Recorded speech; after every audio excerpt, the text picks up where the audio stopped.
Hello guys, welcome to medical point official. और ये property of cardiac muscle का तीसरा लेक्चर है। अगर आपने इससे पहले 2 लेक्चर नहीं देखे तो प्लीज़ वो देखो, उसके बाद ये अच्छे से समझ में आएगा। ठीक है, ओके। तो अपन ने अभी तक ऐसे नोडल पोटेंशियल देख लिया था कि पेसमेकर पोटेंशियल कैसा होता है।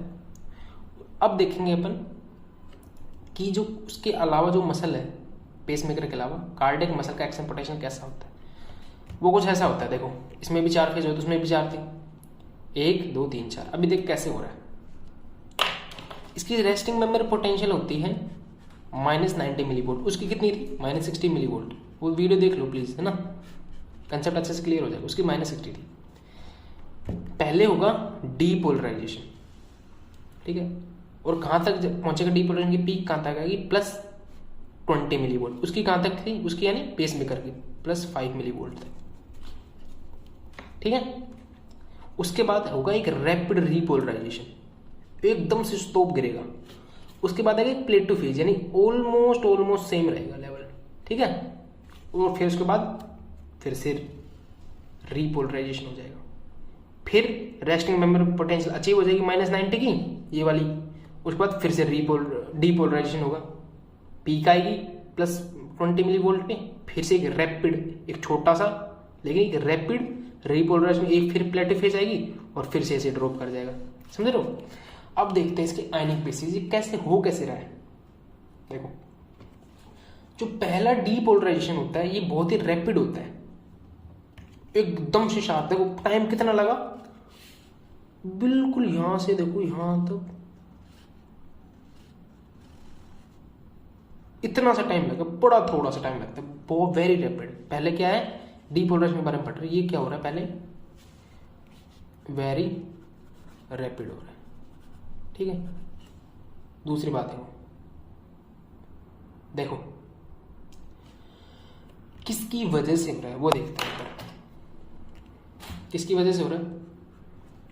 मैंने बताया था आपको कि डीपोलराइजेशन होता है 2 आयन की वजह से। याद है किसकी वजह से? एक तो था कैल्शियम और एक था सोडियम। जो बाहर ECF में ज्यादा था वो अंदर आते तभी तो होता है। तो इसमें क्या होगा, इसमें होगा Na का इन्फ्लक्स। उसमें क्या हो रहा था, पोटेशियम का इन्फ्लक्स, सॉरी कैल्शियम का इन्फ्लक्स हो रहा था। सोडियम करेगा इन्फ्लक्स क्योंकि सोडियम के चैनल ओपन होंगे, यानी opening of sodium channels. Sodium channel हुआ ओपन, यानी सोडियम का क्या हुआ, इन्फ्लक्स। वो बाहर ज्यादा होते हैं, एकदम से इन्फ्लक्स हुआ तो अंदर क्या होता था, नेगेटिव होती है ना मेम्ब्रेन, तो एकदम से पॉजिटिव आयन अंदर आएगा तो एकदम से होगा डीपोलराइजेशन। तो देखो डीपोलराइजेशन, एकदम से डीपोलराइजेशन होगा। अब देखो यहां तक जब पीक पहुंच गई, इसके बाद ये जो छोटा सा रीपोलराइजेशन है, इसके बाद इसमें क्या हो रहा है, ये हो रहा है due to opening of potassium channel. Potassium channel open हो गया, यानी पोटेशियम का क्या हुआ, ई फ्लक्स, यानी पोटेशियम बाहर जा रहा है, यानी पॉजिटिव बाहर जा रहा है तो अंदर थोड़ा नेगेटिव क्रिएट कर रहा है, यानी थोड़ा सा रीपोलराइजेशन की तरफ आई मेम्ब्रेन। जैसे ये ई फ्लक्स होता है, जस्ट थोड़ी देर बाद क्या ओपन हो जाता है, ये प्लेट टू वाली फेज आता है। तो ये आती है ड्यू टू ओपनिंग ऑफ, इसे हम दूसरे कलर से लिखेंगे, इंपॉर्टेंट है, इसको इससे लिखते हैं, opening of slow calcium channels. इसका मतलब समझो, प्लेट टू फेज आ रही due to opening of slow calcium channel. अब देखो ये मेम्ब्रेन थी, ये वाली फेज देखो एक बार, ये वाली जो फेज थी, ये वाली, इस वजह से समझा रहा हूं, ठीक है ना। पोटेशियम का हो रहा था ई फ्लक्स, यानी पोटेशियम बाहर जा रहा था, पोटेशियम बाहर जाता था। लेकिन एकदम से प्लेट टू फेज आ गई, उसमें क्या हुआ, स्लो कैल्शियम चैनल ओपन हुआ तो कैल्शियम क्या आने लग गया, कैल्शियम आने लग गया अंदर। लेकिन अभी भी पोटेशियम बाहर जा रहा है, यानी पोटेशियम तो जा रहा है बाहर और कैल्शियम आ रहा है अंदर, यानी कोई चीज बाहर जा रही है, बाहर वाली नेगेटिव करने की कोशिश कर रही है कैल्शियम, अंदर की पॉजिटिव करने की कोशिश कर रहा है। यानी जो मेम्ब्रेन में जो पोटेंशियल डिक्रीज होगा धीरे धीरे होगा, वो कुछ बाहर जा रहा है कुछ अंदर आ रहा है और वो एक दूसरे को थोड़ा थोड़ा बैलेंस करते चल रहे हैं। तो एक प्लेट टू फेज आई due to opening slow calcium channel. समझ में आया ना कि प्लेट टू क्यों है, due to opening of slow calcium channel. ये ओपन हुई तो भाई पोटेशियम तो पहले बाहर जा ही रहे थे, तो वो तो जाते रहेंगे, लेकिन कैल्शियम चैनल फिर खुल गए तो वो अंदर आ रहे हैं। तो एक मेम्ब्रेन पोटेंशियल एक स्टडी स्टेट में मेंटेन हो, वो बाहर जो बाहर जा रहा है वो कम कर रहा है, अंदर कैल्शियम वो बढ़ा रहा है, तो एक स्टडी स्टेट मेंटेन हो जाएगी। समझ में आ रहा है ना? देखो अब दोबारा स्टडी स्टेट मेंटेन होगी। इसके बाद ये दो कैल्शियम चैनल जो ओपन हुए थे ये हो जाएंगे क्लोज, और अब जो वापस रीपोलराइजेशन हो रहा है ये ड्यू टू पोटेशियम की इफ्लक्स। समझ रहे? इसमें मतलब जो भी अगला वाला जो भी आएगा ना उसमें पहले वाला वो बंद होगा हमेशा, ये बंद हो जाएगा। समझ रहे हो? ये वाला बंद हो जाएगा, पहले वाला जो चैनल था। एक बार मैं इसको आराम से समराइज करके बताता हूँ, टेंशन ना लो, ठीक है? देखो पहले फेज ये वाली किसकी वजह से हो रहा है? Opening of sodium channel. Sodium channel open हुआ तो क्या होगा? सोडियम का क्या हो जाएगा? इनफ्लक्स। Got it? इनफ्लक्स हो जाएगा तो डीपोलराइजेशन हो जाएगा। दूसरी स्टेट देखो ये वाली ये किसकी वजह से हो पा रही है भाई? पहले वाला चैनल हो जाएगा क्लोज, यानी क्लोज तो कौन सा हो जाएगा? क्लोजिंग ऑफ Na+ चैनल और ओपनिंग ऑफ पोटेशियम चैनल। अच्छा, पोटेशियम चैनल ओपन हो जाएगा तो उसकी वजह से क्या हो जाएगा? पोटेशियम का क्या हो जाएगा? इफ्लक्स हो जाएगा। Got it? पोटेशियम का इफ्लक्स थोड़ा सा क्या हो जाएगा? रीपोलराइजेशन हुआ थोड़ा सा। अब यार थोड़ा सा इफ्लक्स होने के बाद थर्ड स्टेज आ जाएगा, और इसकी थर्ड स्टेज किसकी वजह से आ पा रही है? ये थर्ड स्टेज है। अब पुराना वाला क्या हो जाएगा भाई? पोटेशियम वाला क्लोज नहीं होगा, ये याद रखेंगे, पोटेशियम वाला क्लोज नहीं होगा, याद रखेंगे। ये पोटेशियम वाला ओपन रहता है, लेकिन यहां पे जो ओपन होगा वो मेन होगा slow calcium channel. Slow calcium channel open होगा तो यार ये वाला तो पोटेशियम तो कुछ बाहर जा रहा था और यहाँ पे इस कैल्शियम कुछ अंदर आ रहा था, तो ये तो थोड़ा थोड़ा बैलेंस करके चलेंगे। तो इसकी वजह से क्या आ रही है? एक प्लेटिव फेज आ रही है, प्लेटिव फेज। ठीक है, अब देखो फोर्थ वाला, इसमें क्या होगा? जो स्लो कैल्शियम चैनल था, स्लो कैल्शियम 2+ चैनल, वो क्या हो जाएगा? क्लोज। और ओपन कौन से हो जाएंगे भाई? रीपोलराइजेशन करना है तो ऑब्वियसली पोटेशियम चैनल ओपन होंगे। इसकी वजह से क्या होगा? पोटेशियम क्या होगा? इफ्लक्स, और मेम्ब्रेन वापस रेस्टिंग मेम्ब्रेन पोटेंशियल पे आ जाएगी। अब तो समझ में आ गए होंगे नहीं आपको? कोई हार्ड नहीं है यार, ये टेंशन नहीं लेनी है। नहीं आए तो प्लीज कमेंट में लिख देना, मैं दोबारा समझा दूंगा, कोई दिक्कत नहीं है, ठीक है? पर आपको समझ में आना चाहिए। आगे ये बात समझ में? चलो वेरी गुड। अब अगला टॉपिक देखते हैं, कंडक्टिविटी। कंडक्टिविटी यानी it is a property of cardiac muscle to conduct the rhythm. जो रिदम जनरेट हो पा रही है उसको कंडक्ट करना। It is a property of cardiac muscle to conduct the rhythm generated in SA node to different part of heart. यानी SA node generate उसको atria में, वेंट्रिकल में, एवी नोड तक, ये सब जहां तक ये फैला पा रहा है, इसकी प्रॉपर्टी क्या बोल रहे हैं हम? कंडक्टिविटी बोल रहे हैं। अब कंडक्टिविटी किसके थ्रू, मतलब किसकी वजह से? कंडक्टिव टिश्यू की वजह से, उसको हम जंक्शनल टिश्यू बोलते हैं। समझ में आ रहा है ना? चलो देखो, ये देखो एक बार आप ये डायग्राम देखो, ये हार्ट है, ठीक है? ये हार्ट है। अपन ने पढ़ा था ऐसे नोड के ऊपर वो क्या बोलते हैं, सुपीरियर वेना केवा की ओपनिंग के जस्ट नीचे होता था ना? ये तो क्या हो जाएगा? एवी, ऐसे नोड, सॉरी ऐसे नोड। यहां पे जो लोअर मोस्ट कॉर्नर पे है ये है अपने पास एवी नोड। ये क्या है? ये कंडक्टिव टिश्यू है, याद रखना है। ऐसे नोड से एवी नोड तक फाइबर्स आ रहे हैं, समझ रहे हो? ऐसे नोड से एवी नोड तक फाइबर है, इन फाइबर्स को बोलते हैं अपन इंटरनोडल फाइबर। यानी इंटरनोडल फाइबर कौन से? The fibre which connect SA node to AV node, internodal fibres. अब फाइबर 3 दिख रहे होंगे 3 बंडल में, ऊपर एंटीरियर इंटरनोडल, मिडिल इंटरनोडल और पोस्टीरियर इंटरनोडल। यानी 3 टाइप के हो गए, कौन कौन से? एंटीरियर, मिडिल और पोस्टीरियर, ठीक है?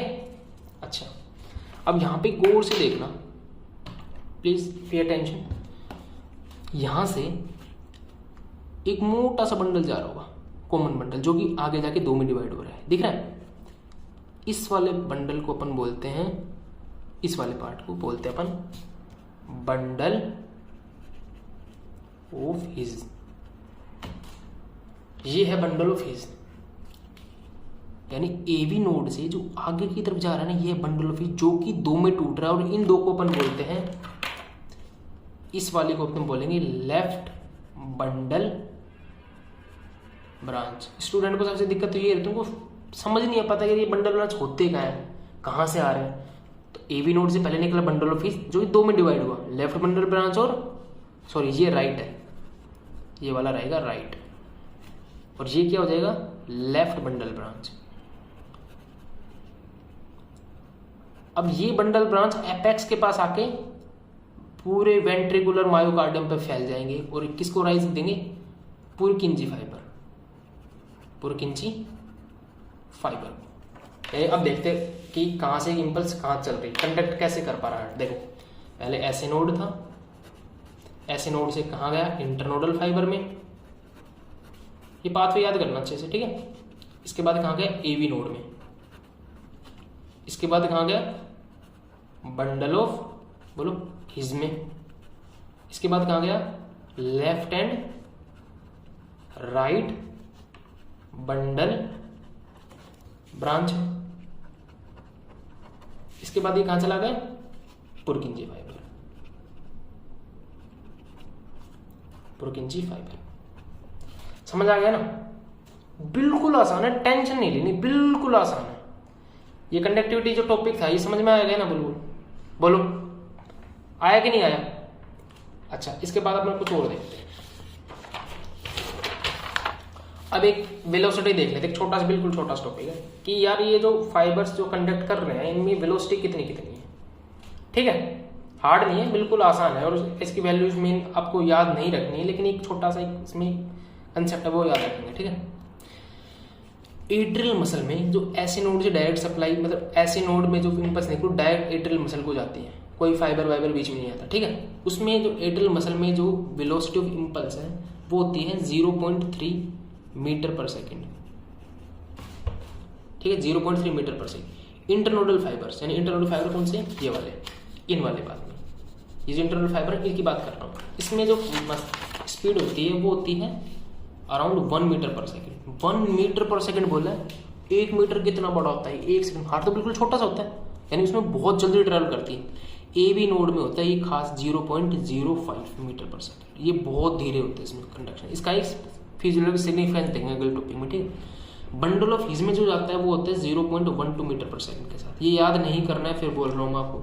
पुरकिंजी फाइबर का 4 मीटर पर सेकेंड, और जो वेंट्रिकुलर मसल में जो फैलता है इंपल्स वो होता है 0.5 मीटर पर सेकेंड से। तो अपन ने देखा, इसके हिसाब से आप बताओ सबसे मैक्सिमम किस में जा पा रहा है। सबसे मैक्सिमम अपन देखा पुरकिंजी फाइबर में, सबसे मैक्सिमम, यानी मैक्सिमम है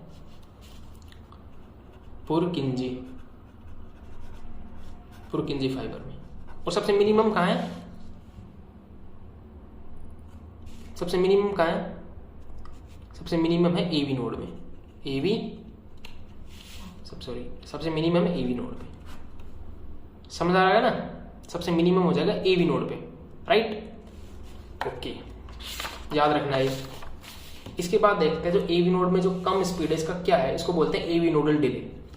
क्या है इसका क्लिनिकल सिग्निफिकेंस, वो सब देखेंगे। देखो ये क्या है, ये है अपने पास ऐसे नोड,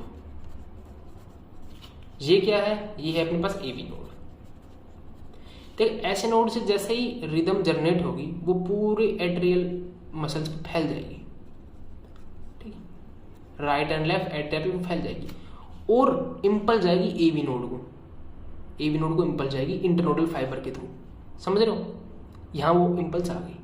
अब देखो एवी डिले क्या होता है, जैसे ही इंपल्स यहां पे आई, ये एवी नोड इस बंडल ऑफ हिज को, देखो ये बंडल ऑफ हिज है, बताया था, ये वाला जो मोटा सा फाइबर है यहाँ पे, ये है bundle of His. AV node bundle of His को इंपल्स कंडक्ट करने में थोड़ी सी लेट करता है, यही है एवी नोडल डिले। यानी इंग्लिश में बोलेंगे तो इसको कैसे बोलेंगे, delay in the conduction of electrical impulses generated from SA node, यानी यहाँ से जो इम्पल्स आ रही थी इसको यहाँ तक कंडक्ट करने में मतलब डिले हो रहा है। कहाँ पे हो रहा है देखो, from SA node while travelling through AV node, जो इम्पल्स ऐसे नोड से एवी नोड पे आई थी उसको आगे की तरफ कंडक्ट करने में थोड़ा सा डिले हो रहा है, इसी को क्या बोल रहे हैं हम, एवी नोडल डिले। कितने टाइम का होता है, 0.09 सेकंड या 1 सेकंड, 0.1 सेकंड याद रख लेना, कोई दिक्कत नहीं, ठीक है, इतनी का डिले होता है। समझ में आया ना, फील आया ना कि डिले होता क्या है, ये समझ में आना जरूरी है। ऐसे नोड से एवी नोड पे कोई इंपल्स आ रही थी, वो आ गई यहाँ पे, इस एवी नोड ने इस बंडल को ऑफ हिज को देने में थोड़ी सी देरी कर दी, बस यही है एवी नोडल डिले। समझ में आ गया ना, वेरी गुड। अब देखो इसका कोज क्या है, इसका कोज और इसका सिग्निफिकेंस बहुत बहुत बहुत बहुत बहुत इंपॉर्टेंट है, ठीक है। इसका कोज देखो क्या है, इसका कोज पहला presence of very few gap junctional fibre. Junctional fibre समझ गए, कौन से जंक्शनल फाइबर, यानी कंडक्टिव फाइबर्स। पिछले बार लेक्चर में बताया था मैंने, कंडक्टिव फाइबर, जंक्शनल फाइबर का मतलब conductive fibres in neighbouring fibre of AV node. यानी देखो एवी नोड में क्या होगा, जंक्शनल टिश्यू होगा यानी कंडक्टिव टिश्यू होगा। दो कंडक्टिव टिश्यू के बीच में जो गैप जंक्शन है वो कम रहेंगे। देखो नॉर्मल मसल की बात करते हैं, यानी एट्रियल मसल या बंडल पीस कुछ भी लो, वेंट्रिकुलर ले लो, उसमें क्या होगा, ये दो नेबरिंग सेल है, इनके बीच में ये क्या है, गैप जंक्शन है। तो ये गैप जंक्शन अबंडेंट रहेंगे, बहुत सारे गैप जंक्शन रहेंगे, तो जल्दी से इंपल्स इधर से इधर ट्रेवल कर जाएगा, समझ रहे हो।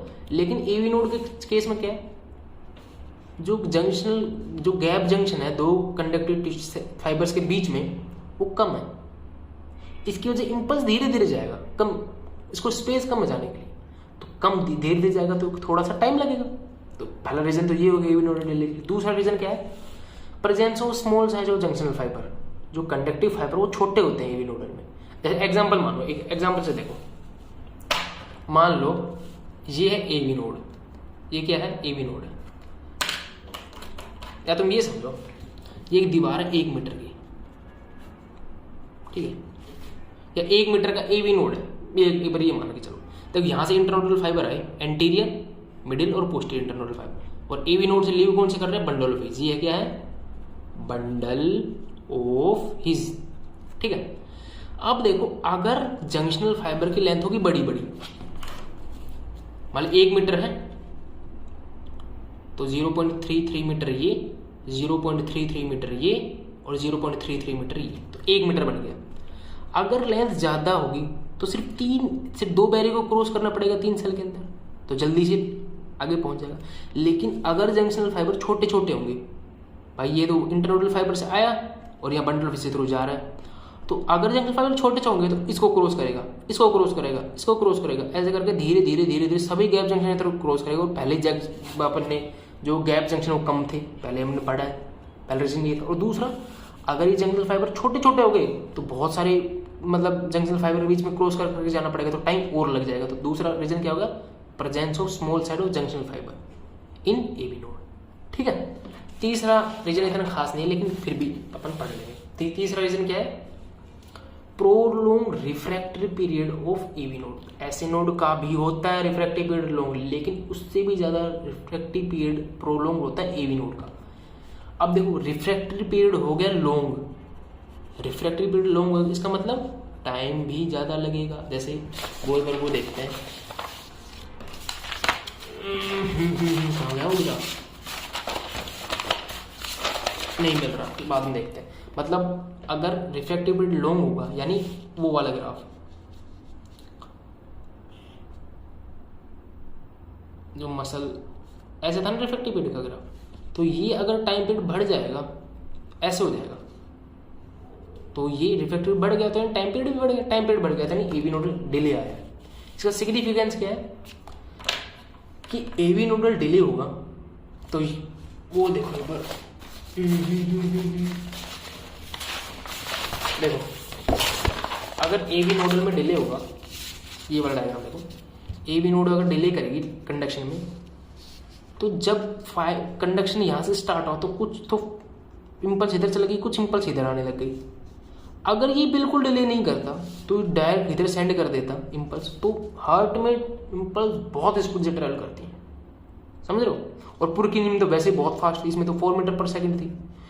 तो जैसे यही यहाँ पे इम्पल्स जाता तुरंत, अगर इसमें डिले नहीं तो तुरंत सिग्नल यहाँ तक भी आ जाता। जब इम्पल्स यहाँ तक आ गए तो ये क्या करेंगे, कॉन्टैक्ट करेंगे। लेकिन सेम टू सेम टाइम पे इम्पल्स यहाँ भी आ गया तो ये भी कॉन्टैक्ट कर जाएंगे। यानी एट्रिया सिग्निफिकेंस क्या हो जाएगा इसका, अगर ये नहीं होगा तो इसकी वजह से क्या करेंगे, अगर एवी नोडल डिले नहीं होगा तो एट्रियल एंड वेंट्रिकुलर कॉन्ट्रैक्शन क्या होगा, साइमल्टेनियसली होगा। अगर एवी नोडल डिले नहीं होगा तो atrial and ventricular contraction simultaneous, यानी दोनों एक साथ कॉन्ट्रैक्ट करेंगे, यानी एफिशिएंसी हार्ट की खत्म हो जाएगी, समझ रहे हो। वो ब्लड को अच्छे से पंप ही नहीं कर पाएगा, यार दोनों एक साथ कॉन्ट्रैक्ट कर रहे हैं। तो एवी नोडल डिले होने की वजह से पहले कौन कॉन्ट्रैक्ट कर जाएगा, एट्रिया कॉन्ट्रैक्ट कर जाएगा, उतनी देर में डिले हो जाएगा और फिर वो इम्पल्स नीचे आएगा। इतनी देर में एस नोड से जो डिस्चार्ज निकले तो एट्रिया तक पहुंच जाएंगे पहले ही, और वो यहाँ डिले में, और डिले का टाइम कितना था 0.1 सेकेंड या 0.09 सेकेंड, ठीक है। ये इम्पल्स यहाँ जाएंगे तो ये क्या, एट्रिया पहले कॉन्ट्रैक्ट करेगा, इतनी देर में इम्पल्स यहाँ जाएगी, तो इसके कॉन्ट्रैक्शन के बाद कौन कॉन्ट्रैक्ट करेगा, वेंट्रिकल कॉन्ट्रैक्ट करेगा, तो इसकी एफिशिएंसी बढ़ जाएगी। एफिशिएंसी कैसे बढ़ जाएगी, क्योंकि एट्रिया कॉन्ट्रैक्ट करेगा तो ब्लड को वो पंप कर देगा पहले वेंट्रिकल्स में।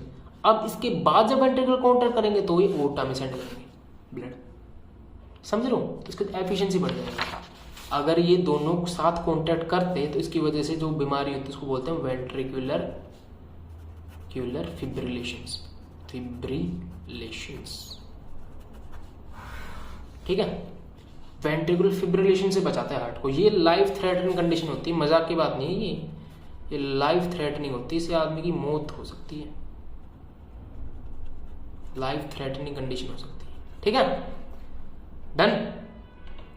ये लाइफ थ्रेटनिंग कंडीशन है वेंट्रिकुलर फिब्रिलेशन, जो एवी नोडल की वजह से बच जाती है।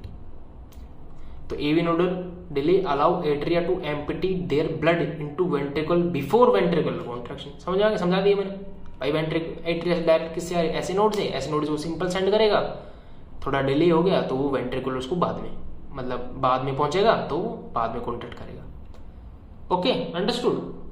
अब देखो यार, अपना छोटा सा टॉपिक बचा है, बिल्कुल छोटा सा टॉपिक बचा है, जैसे इसमें refractory, absolute and relative refractive period, all और नन रो, स्टेयरकेस फिनोमेना वगैरह, वो जस्ट छोटा सा टॉपिक, वो अगर हम अगले लेक्चर में कवर करते हैं, ठीक है।